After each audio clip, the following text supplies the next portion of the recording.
और वहीं गुजरात दौरे पर संघ प्रमुख मोहन भागवत संघ की संगठनात्मक बैठकों की अध्यक्षता वो करेंगे। कई कार्यक्रमों में हिस्सा भी लेंगे।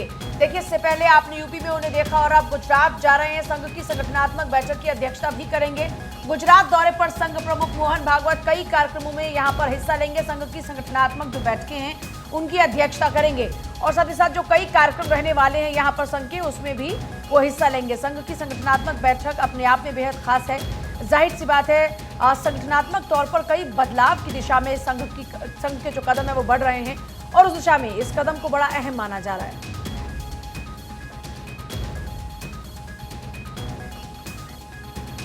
चलिए, इसी बीच अब बारी आ चुकी है हमारे फेवरेट सेगमेंट की, आप सबके फेवरेट सेगमेंट की, न्यूज़पेपर्स की हम चर्चा यहां पर करेंगे। लगातार दौरे की जो बात चल रही थी, आपको बता दें प्रधानमंत्री मोदी का अहमदाबाद दौरा है और न्यूज़पेपर्स में इसको लेकर भी तमाम जानकारियां दी गई हैं। आपको बता दें कि प्रधानमंत्री मोदी ने इस दौरान कहा कि आप लोगों ने मुझे ढेर सारी राखियां भेजी, महिलाओं ने किया प्रधानमंत्री मोदी का स्वागत, नारी वंदन अधिनियम मेरा रिटर्न गिफ्ट। देखिए, बिल्कुल ये बड़ी महत्वपूर्ण बात है। महिला अधिकार की बात पर भी सियासत होती थी। ये पीएम मोदी ने कहा अधिनियम से महिला सशक्तिकरण को बल मिलेगा, राखियों का तोहफा, नारी वंदन अधिनियम। तो ये पेपर्स की जब हेडलाइन की बात कर रहे हैं तो साफ तौर पर आपको नजर आएगा कि किस तरीके से एक तरफ जहां महिला आरक्षण बिल को मंजूरी मिलती है, दोनों सदनों में पास होता है, उसके बाद में पीएम मोदी उन राखियों का जिक्र कर रहे हैं आयुषी, जो महिलाओं ने उनको भेजी। बिल्कुल, जब भी देखिए महिला और प्रधानमंत्री नरेंद्र मोदी की बात होती है पूजा, तो हम अक्सर उनके वो भाषण याद करते हैं जिसमें शायद ही कोई भाषण होगा, मेरे को तो ऐसा कोई भाषण याद नहीं है जहां प्रधानमंत्री नरेंद्र मोदी से ये चूक हो गई हो कि उन्होंने महिलाओं का जिक्र ना किया हो, उनकी समस्याओं का जिक्र ना किया हो, उन समस्याओं को कैसे सही करना है उस बात का जिक्र ना किया हो और उस कह सकते हैं डायरेक्शन में आगे बढ़ते हुए न केवल प्रधानमंत्री नरेंद्र मोदी बल्कि देश नजर भी आ रहा है। साक्षी, बिल्कुल आयुषी, और देखिए जो तस्वीरें हम दर्शकों को दिखा रहे हैं अहमदाबाद की तस्वीरें, और महिलाएं नजर आ रही हैं नेतृत्व करती हुई। आगे महिलाओं को देखा जा सकता है झंडा लहराते हुए और महिलाओं में खासा उत्साह और खुशी देखी जा रही है, क्योंकि महिला सशक्तिकरण के लिए जो पहल मोदी सरकार ने की है, जो बीजेपी सरकार ने की है, वो सराहनीय कदम जरूर है। चाहे वो उज्ज्वला योजना हुई, चाहे वो बेटी बचाओ बेटी पढ़ाओ योजना हुई, या फिर वो महिला आरक्षण बिल 33% जो हिस्सेदारी है वो महिलाओं को देने की बात हुई। तो महिला काफी खुश है प्रधानमंत्री नरेंद्र मोदी के इन फैसलों से, और 3 तलाक का भी एक ऐतिहासिक फैसला बीजेपी सरकार के द्वारा लिया गया। और ऐसी ही तस्वीरें हमने जयपुर में देखी थी जब 4.5 साल बाद जनसभा को कुछ दिन पहले प्रधानमंत्री ने परसों संबोधित किया और महिलाओं को पूरी कमान सौंपी गई नेतृत्व करने की पलक। बिल्कुल साक्षी, जिस तरीके से आप लगातार चर्चा भी कर रही हैं, अगर हम बात करें पीएम मोदी की, तो महिलाओं को प्रत्यक्ष रूप से या अप्रत्यक्ष रूप से प्रधानमंत्री मोदी ने कई ऐसी योजनाओं से फायदा पहुंचाया है, लाभ दिया है। इसके कारण जो तमाम जो महिलाएं हैं वो भी आशान्वित है। चाहे हम बात कर लें पूजा बेटी बचाओ बेटी पढ़ाओ की, या तमाम जैसी योजनाएं हैं, उज्ज्वला योजना की हम बात कर लें, तो इन तमाम योजनाओं से अब कहीं ना कहीं जो महिलाएं हैं वो भी और ज्यादा आशान्वित होती जा रही हैं। और देखिए, यहीं पर पीएम मोदी का जो अपना संबोधन रहा उसमें जिक्र हुआ लड़कियों के लिए भविष्य के नए दरवाजे खोलना, ये सरकार की नीति। तो यहाँ पर ये हेडलाइन अपने आप में बड़ी इंपॉर्टेंट हो जाती है। और जिस तरह से जिक्र हम बार बार कर रहे हैं पलक, कि प्रधानमंत्री नरेंद्र मोदी महिलाओं की बात करते हैं, बेटियों की बात करते हैं, उनके उत्थान पर काम कर रहे हैं। ऐसी कई योजनाएं हमने देखी जो सरकार की लगातार बेटियों के लिए चल रही हैं। और जब वो कह रहे हैं कि लड़कियों के लिए भविष्य के नए दरवाजे खोलना ही सरकार की नीति है, तो इससे साफ तौर पर किस तरह से वो काम करेंगे, क्या उनकी नीतियाँ हैं, वो क्लियर हो जाती है। बिल्कुल पूजा, क्या उनकी नीति है ये भी क्लियर हो जाता है। टॉप पर है भारत की कूटनीति, ये राष्ट्रीय सहारा के फ्रंट पेज पर हेडलाइन है। प्रधानमंत्री नरेंद्र मोदी का ही आर्टिकल है, लेकिन उससे पहले क्योंकि हम प्रधानमंत्री नरेंद्र मोदी के दौरों की बात कर रहे थे, तो आपको बता दें इससे पहले जब जयपुर गए थे प्रधानमंत्री नरेंद्र मोदी, वहाँ पर काफ़ी अच्छा बीजेपी द्वारा ये कहा जा रहा है कि रिस्पांस मिला। उसके बाद अब केंद्रीय गृह मंत्री अमित शाह का भी वहाँ पर दौरा है। लगातार देखिए चुनावी समय अब आ चुका है और ऐसे में भाजपा ज़्यादा से ज़्यादा वोट साधने की कोशिश लगातार करने में जुटी हुई है। और ऐसे में दूसरी ओर जहाँ एक और केंद्रीय गृह मंत्री का दौरा है, तो दूसरी ओर प्रधानमंत्री नरेंद्र मोदी ना, जिस तरह से साक्षी ने बताया, पहले मुस्लिम महिलाओं का दिल जीता और अब देश की सारी महिलाओं का दिल वो जीत चुके हैं। बिल्कुल आयुषी, और इसमें मैं एक ऐड ऑन करूंगी हमारे सहयोगी अखबार फर्स्ट इंडिया की। अगर हम बात करें तो हेडलाइन यहाँ पर भी काफी इंटरेस्टिंग दी गई, जिस तरीके से पूजा और आपने भी इंटरेस्टिंग हेडलाइन बताई अलग अलग अखबारों की। फर्स्ट इंडिया ने हेडलाइन दी है, how BJP stole the thunder while the other parties feel that they miss the bus. तो अब हर पार्टी को लग रहा है कि हमने बस मिस कर दी है, लेकिन अब हमें कवर अप कहीं ना कहीं करना चाहिए, तो इसीलिए शायद विरोध होता हुआ भी अब नजर आ रहा है। और देखिए जो अगली बड़ी खबर है उसका रुख कर लेते हैं, जो अखबारों में छपी हुई है। इसमें एक है, महिला आरक्षण बिल का जिक्र कर शरद पवार ने क्रेडिट लिया। साल 1993 में हमने महिलाओं को आरक्षण दिया था।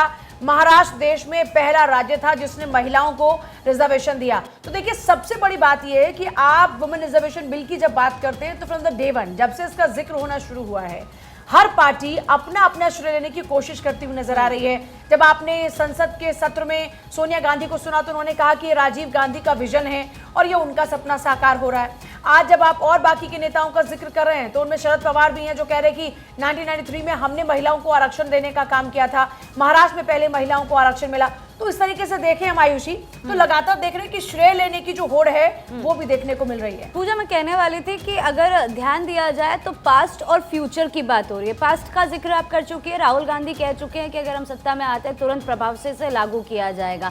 फ्यूचर की भी यहाँ पर बात हो गई, लेकिन प्रेजेंट की बात नहीं हो रही कि कौन सी सरकार इस प्रस्ताव को सामने लेकर आई, कौन सी सरकार ने सबकी सहमति इस बिल के ऊपर बनाई और उसके बाद ये अब आगे बढ़ रहा है। साक्षी। बिल्कुल आयुषी, और इसके साथ अगली खबर भी दर्शकों को बता दें, पीएम मोदी से ही जुड़ी हुई खबर। पीएम मोदी ने कल 51,000 लोगों को नियुक्ति पत्र दिए हैं। युवाओं को पीएम मोदी ने संबोधित भी किया। 2047 तक विकसित राष्ट्र बनाना है, इस बात का जिक्र पीएम मोदी के द्वारा एक बार फिर से किया गया। तो देखिए कल नियुक्ति पत्र वितरण प्रधानमंत्री के द्वारा किया गया। लखनऊ में इस कार्यक्रम का आयोजन हुआ जहां पर स्मृति ईरानी खुद पहुंची थी। वहीं प्रधानमंत्री नरेंद्र मोदी वर्चुअली इस कार्यक्रम से जुड़ते हुए नजर आए। संबोधन उनका रहा। 51,000 नियुक्ति पत्र बांटे गए। तो कुल मिलाकर देखें तो पिछले साल अक्टूबर 2022 में इसकी शुरुआत हुई और कल भी एक कार्यक्रम रखा गया। 5 लाख से ज्यादा बताया जा रहा है कि नियुक्ति पत्र बांटे जा चुके हैं सरकार के द्वारा इस बीच। और ये बड़ी अहम बात है पलक कि जब तक बात करते हैं बेरोजगारी की, हम देख रहे हैं कि विपक्ष लगातार बेरोजगारी के विषय पर ही सरकार को घेर रहा है। और इस बीच जिस तरह से इस विषय पर ये जवाब है सरकार का।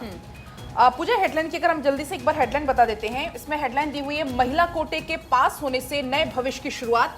ये पीएम मोदी ने कहा है जब कल प्रधानमंत्री मोदी यहां पर मौजूद थे, जब 51,000 से ज्यादा नियुक्ति पत्र यहां पर बांटे गए। उन्होंने कहा कि कोटे से जुड़ा हुआ बिल 30 साल से ज्यादा समय तक पेंडिंग था। आगे बढ़ेंगे, एक और बड़ी खबर इसी बीच हम बताएंगे जो कि अखबारों में छपी हुई है। पीएम ने G20 की सफलता के लिए भी युवाओं को धन्यवाद इस दौरान दिया। चंद्रयान की सफलता को अभूतपूर्व बताया। भारत की रेंज का दुनिया में कोई नहीं मुकाबला है, ये भी पीएम मोदी की तरफ से कहा गया। देखिए जाहिर सी बात है, G20 का जिक्र बार बार हो रहा है। हमने देखा कि G20 में जिन लोगों ने अपनी भूमिका निभाई थी, जो लोग ड्यूटी दे रहे थे, उनकी कहानी को खुद पीएम मोदी ने सुना। और G20 की सफलता का डंका तो पूरी दुनिया में मच ही रहा है। और यही वजह है कि अखबारों में लगातार G20 को लेकर जगह मिल रही है।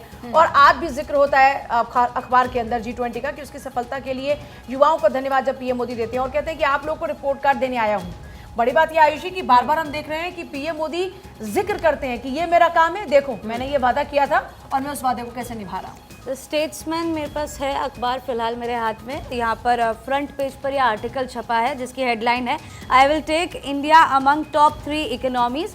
ये प्रधानमंत्री नरेंद्र मोदी द्वारा कहा गया है। क्या उन्होंने कहा है विस्तार से आपको बता देते हैं। उनका कहना है कि I guarantee you that I will take India among the top 3 economies of the world. I need your support and association for the country and its 140 crore people. देखिए यूथ की जब भी बात करते हैं प्रधानमंत्री नरेंद्र मोदी ने कभी वो मौका नहीं छोड़ा जब सराहना करनी हो, जब उनको मोटिवेट करना हो, उनको आगे बढ़ाना। और ठीक उसी तरह की तस्वीर आज भी हम लोग देखते हुए नजर आ रहे हैं। बिल्कुल आयुषी, और 30 दिनों में भारत की डिप्लोमेसी नई ऊंचाइयों पर पहुंची है, ये बात भी प्रधानमंत्री ने कही। ना केवल वो कहते हैं, आगे वो कहते हैं कि आपने आपके अच्छे काम के लिए मुझे बैठाया है। G20 में कई बड़े फैसले लिए गए हैं, तो ये अपने आप में एक महत्वपूर्ण जो संबोधन रहा वो प्रधानमंत्री के द्वारा दिया गया। उस बीच अगली खबर का रुख करते हैं। आपको वो भी बता दें जो अखबारों में महत्वपूर्ण तरीके से कवर की गई है, वो है गुजरात से जुड़ी हुई। गुजरात दौरे पर संघ प्रमुख मोहन भागवत है और संघ की संगठनात्मक बैठकों की अध्यक्षता करेंगे। पूजा ने भी अभी इस खबर को बताया था किस तरीके से संगठनात्मक बैठक कई मायनों में अहम हो जाती है। तो मोहन भागवत कई सारी बैठकों में हिस्सा लेंगे। चर्चा कई सारे मुद्दों पर होती हुई नजर आएगी। पूजा, देखिए बिल्कुल जाहिर सी बात है, हम जिक्र कर रहे थे कि संगठनात्मक तौर पर अगर आरएसएस की बात करें तो हम कई बदलाव देखने की बात कर रहे हैं। और वो इसलिए कर रहे हैं क्योंकि पिछले कुछ दिनों में महिलाओं की भागीदारी को लेकर जिक्र हुआ। मुझे अभी भी याद है कि प्रेस कॉन्फ्रेंस चल रही थी आरएसएस की और वहां पर बाकायदा महिलाओं की भूमिका को लेकर बात की जा रही थी। मतलब कुल मिलाकर अभी तक ये सवाल उठता था कि महिलाएं संघ में उतना ज्यादा नहीं है। और जब आप गुजरात में पहुंच रहे हैं, संगठनात्मक बैठकों में हिस्सा लेंगे, यूपी जाते हैं, वहां पर भी संगठनात्मक जो बैठकें होती है उसमें आप हिस्सा लेते हैं। एक बड़ी वजह यह भी है कि 2024 का चुनाव सर पर है और इसमें कोई दो राय नहीं है कि जब बात आती है संघ की, संगठनात्मक तौर पर भारतीय जनता पार्टी के लिए एक जो बैकअप सपोर्ट रहता है, या यूं कह लीजिए कि जैसे हमारी बॉडी में रीढ़ की हड्डी बड़ी इंपॉर्टेंट होती है, वैसे ही संघ की भी उतनी ही अहम भूमिका है। और जो सरकार की नीतियां हैं वो घर घर तक पहुंचाने की जो तमाम कोशिशें हैं वो भी इसके जरिए रहने वाली हैं। पलक, बिल्कुल पूछा, आगे बढ़ जाएंगे। एक और इसी बीच हम जानकारी दर्शकों तक पहुंचाएंगे। शिमला पहुंची हैं सोनिया गांधी, प्रियंका गांधी। 5 से 6 दिन तक शिमला में रुकने का उनका कार्यक्रम है। सोलन के रामलोक मंदिर भी जा सकती हैं। इसके अलावा छराबड़ा में प्रियंका गांधी का घर है। शिमला से 15 किलोमीटर की दूरी पर ये घर है, ये बड़ी जानकारी है। आपको बता दें कि वेकेशन के तौर पर यहाँ पर पहुंची हुई है। 5 से 6 दिन तक यहाँ पर रुकने का कार्यक्रम है और इस दौरान जानकारी है कि रामलोक मंदिर भी जा सकती हैं दोनों। और प्रियंका गांधी का जो घर है वो छराबड़ा में है, यहाँ से करीब 15 किलोमीटर की ये दूरी है। और देखिए बड़ी बात यह है कि जब सोनिया गांधी की बात करते हैं, पिछले कुछ दिनों से लगातार ये नोटिस किया गया कि उनके स्वास्थ्य की अगर बात करें तो उसमें लगातार गिरावट देखने को मिलती है। कई बार तो सेशन के दौरान में भी उनको अस्पताल ले जाना पड़ता है। तो ऐसी सिचुएशन में जाहिर सी बात है, हो सकता है कि एक ब्रेक के लिए सोनिया गांधी अपनी बेटी के साथ वहां पर पहुंची। और बड़ी बात यह है कि आजकल मंदिर जाने का सिलसिला बहुत जोरों पर है। प्रियंका को भी आप बार बार देखिए, जहां पर भी जाती है वहां मंदिर में जाकर मत्था जरूर टेकती है।